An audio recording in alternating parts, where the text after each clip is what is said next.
এবং কি আল্লাহর নবী বিশ্বনবী আরও বলছেন যে দু শ্রেণীর লোক জাহান্নাম যাবে, দু শ্রেণীর লোক। তারা কারা?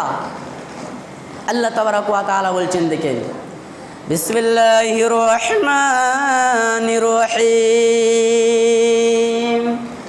আল্লাহ তাবারক ওয়া তাআলা বলছেন, শুনে নাও।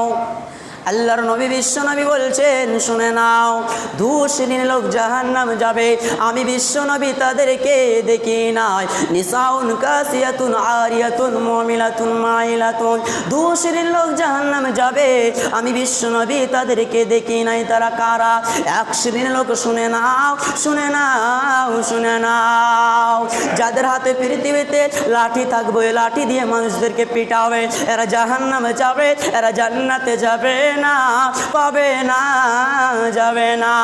দু শ্রেণীর লোক আল্লাহ তাবারক ওয়া তাআলার নবী বিশ্বনবী বলছেন, শুনে নাও, দু শ্রেণীর লোককে, শুনে নাও, মহিলা, নিসাউন, মহিলা, এই মহিলা জাহান্নাম যাবে।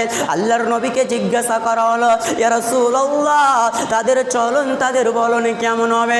আল্লাহর নবী বিশ্বনবী বলছেন, শুনে নাও, তারা কাপড় পিনবি হতো যে উলঙ্গ, কাপড় পিনবি হতো যে উলঙ্গ, কাপড় পিনবি হতো যে পেট উদাম, পিঠ উদাম, মাথা উদাম। এই মহিলাদেরকে আমার আল্লাহ জান্নাতে দিবে না, পাবে না, পাবে না। এরা জান্নাত কি, জান্নাতের সেন্ট সুগন্ধ পাবে না। দু শ্রেণীর লোক জাহান্নাম যাবে।